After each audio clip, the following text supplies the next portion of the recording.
అస్సలాము అలైకుం వరహ్మతుల్లాహి వబరకాతుహు. ఈరోజు హదీసు వెలుగు పుస్తక పఠనం నుండి ప్రవక్తపై విశ్వాసానికి సంబంధించిన కొన్ని హదీసులు. హజరత్ అబ్దుల్లా బిన్ అమర్ రజియల్లా అన్హు ఉల్లేఖనం ప్రకారం ఒక వ్యక్తి చేసే సంకల్పం, ప్రవృత్తులు నేను తెచ్చిన దానికి అంటే దివ్య ఖురాన్కు లోబడి రూపొందనంత వరకు మీలో ఏ ఒక్కడు నిజమైన విశ్వాసి మోమిన్ కాజాలడు అని మహాప్రవక్త సల్లల్లాహు అలైహి వసల్లం సెలవిచ్చారు. ప్రవక్తను విశ్వసించడం అంటే ఇంకా వేరే భావం ఏముంది? తన మనోవాంఛల్ని, తన సంకల్పాలను, తన ప్రవృత్తుల్ని ప్రవక్త అందజేసిన మార్గదర్శకత్వం ప్రకారం మలుచుకోవటం, తన ఆంతర్యానికి కళ్ళెం వేసి దాన్ని దివ్య ఖురాన్ హస్తగతం చేయటం. ఇంతేగా. ఇలా జరగకపోతే ఇంకా ప్రవక్తను విశ్వసించటంలో అర్థమే లేదు. మహాప్రవక్త సల్లల్లాహు అలైహి వసల్లం ఒకసారి ఇలా వివరించారు: మీలో ఒక వ్యక్తి దృష్టిలో నేను అతని తండ్రి కన్నా, అతని కొడుకు కన్నా, ఇంకా ప్రజలందరికన్నా అధికంగా ప్రేమపాత్రుణ్ణి కానంత వరకు మీలో ఎవడు నిజమైన మోమిన్ విశ్వాసి కాలేడు.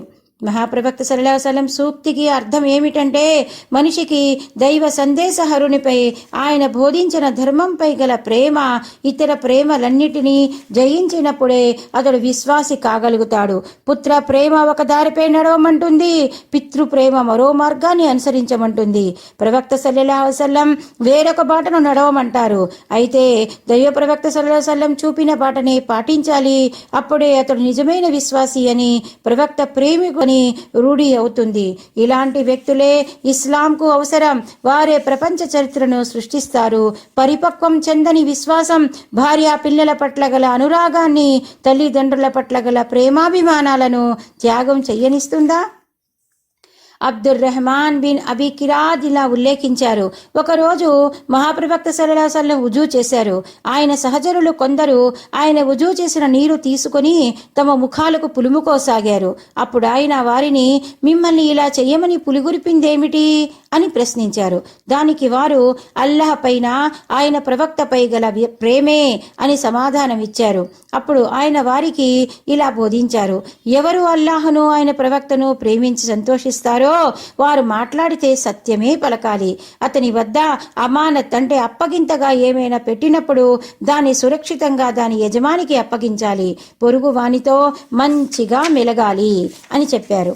అంటే ఒకరిని ప్రవక్త సహచరులు ప్రవక్త వుజూ చేస్తుండగా రాలే నీటిని తీసుకుని తమ ముఖాలకు పులుముకున్నారంటే అది కేవలం ఆయన పట్ల ప్రేమ కారణంగానే చేశారు. అలా చేయటంలో విపరీతమేమీ లేదు, తప్పు లేదు. దైవ ప్రవక్త వారిని మందలించడానికి. అయితే ఆ సందర్భాన్ని పురస్కరించుకొని నిజమైన ప్రవక్త ప్రేమ అంటే ఏమిటో సల్లల్లాహు అలైహి వసల్లం ఎంతో హృద్యంగా వివరించారు. ప్రవక్త ప్రేమకు నిజమైన అర్థం ఆయన అందజేసిన ఆదేశాలను, ఉపదేశాలను అమలుపరచటం, ఆచరించటం, ఆయన తీసుకువచ్చిన ధర్మాన్ని తమ జీవన మార్గంగా చేసుకోవటం. ఇదే దైవ ప్రవక్త పట్ల ప్రేమకు, ఆయన పట్ల విధేయతకు ఉన్న స్థానం. అయితే ఇదంతా చిత్తశుద్ధితో జరగాలి, ప్రదర్శనా బుద్ధితో కాదు. హజరత్ అబ్దుల్లా ఇలా ఉల్లేఖించారు: ఒక వ్యక్తి ప్రవక్త మహనీయుని సల్లల్లాహు అలైహి వసల్లం సన్నిధిలో హాజరయ్యాడు. నేను మిమ్మల్ని ఎంతో ప్రేమిస్తున్నాను అని అన్నాడు. నీవు ఏమంటున్నావో బాగా ఆలోచించుకో హెచ్చరించారు మహాప్రవక్త సల్లల్లాహు అలైహి వసల్లం. అతడు 3 సార్లు దైవం సాక్షి, నేను మిమ్మల్ని అమితంగా ప్రేమిస్తున్నాను అని పలికాడు. నీవు చెప్పేదే నిజమైతే బీదరికాన్ని ఎదుర్కొనడానికి సిద్ధపడాలి. నన్ను ప్రేమించే వారి వైపునకు బీదరికం వెల్లువ కంటే వేగంగా వేయించేస్తుంది అని ప్రకటించారు మహాప్రవక్త శ్రేష్ఠులు సల్లల్లాహు అలైహి వసల్లం. ఒకరిని ప్రేమించడం అంటే వారి ఇష్టాన్ని తమ ఇష్టంగా మార్చుకోవాలి. వారు అవలంబించే మార్గాన్ని తమ మార్గంగా ఎన్నుకోవాలి. వారి సహచర్యం, వారి సాన్నిధ్యం, వారి ప్రసన్నత కొరకు పరితపిస్తూ సర్వస్వాన్ని త్యాగం చేయడానికి సిద్ధపడాలి. మహాప్రవక్తను ప్రేమించడం అంటే ఆయన ఒక్కో అడుగుజాడను వెతికి దాన్ని అనుసరించాలి. ఏ మార్గంలో ఆయన గాయపడ్డారో ఆ మార్గంలో నడిచే ధైర్యం, ఆకాంక్ష మనలో జనించాలి. ఆ మార్గంలో సౌర్ గుహ కూడా వస్తుంది, భద్ర మైదానం హునైన్ పోరాటం కూడా తటస్థపడతాయి. ధర్మపదంలో బీదరికం, ఆకలి బాధలు ఎదురవుతాయి. మనిషికి కలిగే బాధల్లో ఆర్థిక బాధ చాలా తీవ్రమైనది. దాన్ని ఎదుర్కోవటం కేవలం అల్లాహపై గల భరోసా, ఆయన పట్ల ప్రేమ లాంటి ఆయుధాలతోనే సాధ్యం. ఆ పరిస్థితుల్లో నిజమైన విశ్వాసి ఆలోచన సరళి ఈ విధంగా ఉంటుంది: అల్లాహ్ మాత్రమే నా సంరక్షకుడు, నేను అనాథను మాత్రం కాను, కేవలం ఒక దాసుణ్ణి. యజమాని అభీష్టానికి అనుగుణంగా జీవించడమే దాసుని కర్తవ్యం.